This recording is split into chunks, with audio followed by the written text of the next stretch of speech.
Aujourd'hui, on se penche sur la performance d'une équipe de vente et pour faire ça, on va apprendre pas mal de transformations dans Power Query.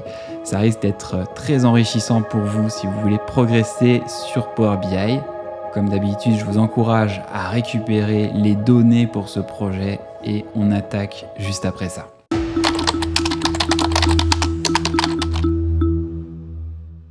On va jeter un coup d'œil aux données avant de les importer. Dans l'onglet des ventes, pour chaque vendeur, on a sa performance mensuelle. Par exemple, Magali, en janvier 2023, elle a fait 500. En février 2023, elle a fait 2500, etc. Sur l'onglet suivant, on va retrouver les objectifs. Donc, par exemple, en janvier 2023, un stagiaire avait une cible mensuelle de 1000, un assistant 8000, un responsable 15 000, etc. Et sur le dernier onglet, on va retrouver des informations comme le rôle de l'employé et également une photo qu'on pourra utiliser sur le tableau de bord. Il est temps de passer à Power BI. On va importer les données. On est sur un fichier Excel, donc le connecteur, c'est celui-ci. On retrouve le fichier des ventes. On va l'ouvrir. On va maintenant sélectionner les tableaux qui nous intéressent. En fait, on va prendre les 3 premiers tableaux. Donc, je vous invite à les cocher. Et ensuite, on va cliquer sur le bouton « Transformer les données » puisqu'on a pas mal de transformations à réaliser avant que ces données soient exploitables. On va commencer par cette requête des ventes. Et un point super important, c'est que le tableau en l'état, il est très difficile à exploiter dans Power BI. En fait, on n'aime pas trop avoir des tableaux qui sont comme ça sur la largeur. On préfère avoir des tableaux qui sont en longueur. Concrètement, on va faire un clic droit sur la première colonne et on va choisir l'option « Dépivoter les autres colonnes ». Et vous allez voir qu'on va changer la structure du tableau. On n'a plus que 3 colonnes maintenant et ça va être beaucoup plus facile à transformer et à analyser par la suite. On va simplement renommer le nom des colonnes. Je double-clique. La première, on va l'appeler « Date ». La deuxième, on va l'appeler « Employé ». Et la troisième, on va l'appeler « Vente » par exemple. Si on va maintenant sur le tableau des objectifs, on a un enjeu très similaire. Ce genre de tableau va être difficile à analyser. On va le dépivoter, clic droit sur la date. On clique sur dépivoter les autres colonnes et on a une structure qui est parfaite pour la suite. On va simplement renommer ces 2 nouvelles colonnes. Attribut, on va l'appeler rôle et valeur, on va l'appeler cible. Je vais retourner sur l'onglet des ventes et on voit par exemple en janvier 2023, Magali, elle a fait 500 de ventes et maintenant on voudrait avoir une nouvelle colonne qui va nous donner quelle était la cible de Magali pour apprécier sa performance. On voudrait avoir la cible. Et la difficulté ici, c'est que je ne peux pas retrouver directement l'objectif. J'ai besoin de connaître le rôle de cette personne. Et ici, dans les ventes, je vois bien que j'ai Magali, mais je n'ai pas encore son rôle. Donc on va devoir le récupérer dans le tableau des employés qui me donne effectivement, pour chaque employé, je vais pouvoir retrouver son rôle. Alors je retourne dans les ventes. On va se mettre ici dans l'onglet des ventes et on va réaliser ce qu'on appelle une fusion, qui est une opération super importante à connaître.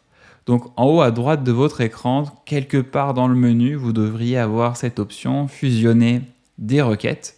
Je retrouve ma table des ventes et je veux l'enrichir avec une information qui se trouve dans la table des employés. Il faut que je spécifie la relation que j'ai entre ces 2 tables.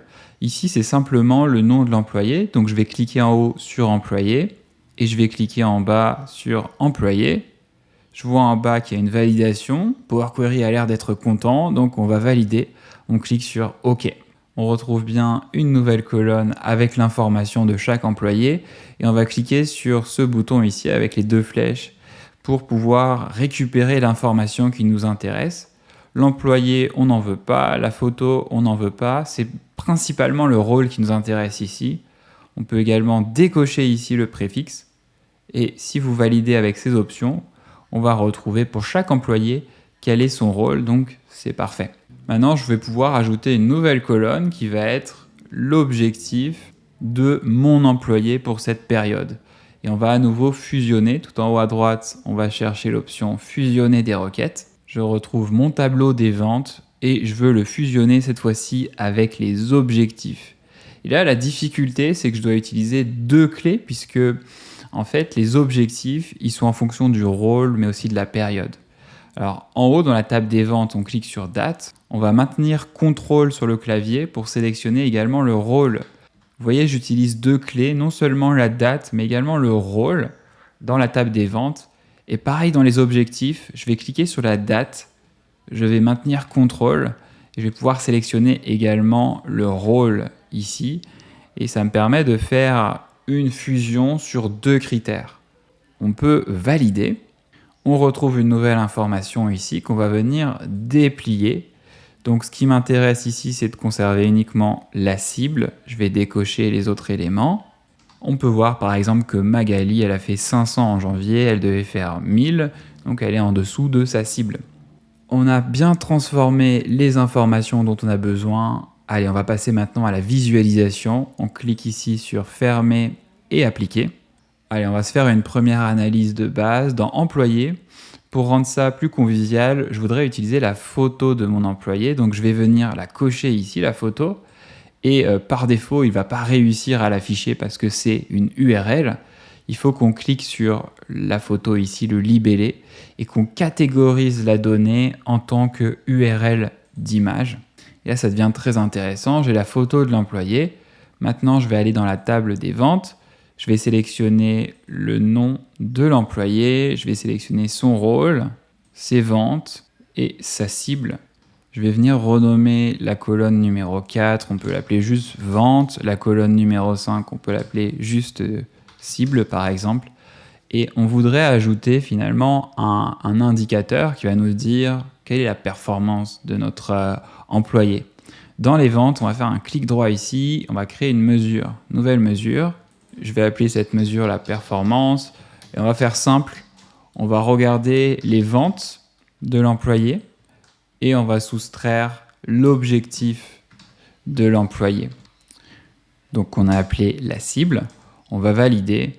Ça va nous donner la performance de l'employé, ça va nous permettre de classer éventuellement les employés si on le souhaite. Donc je vais cliquer sur l'entête de performance ici pour classer du plus performant au moins performant mes employés. Ensuite, la taille des photos est un petit peu exagérée, donc ici je vais venir chercher image. Et vous pouvez réduire en fait la taille de l'image. Par exemple, on va la passer à 34, ça va être beaucoup mieux. Et ensuite, on va afficher un petit indicateur si la performance est au-delà de 10 000 par exemple. Donc ici, je vais cliquer sur performance, mise en forme conditionnelle, icône. Et je vais garder une seule règle. Donc là, je vais supprimer les 2 dernières icônes. Je vais garder une seule règle. On va dire que si l'employé a fait plus de 10 000 en nombre, et ici, pour le nombre maximal, je vais supprimer pour qu'on garde le max.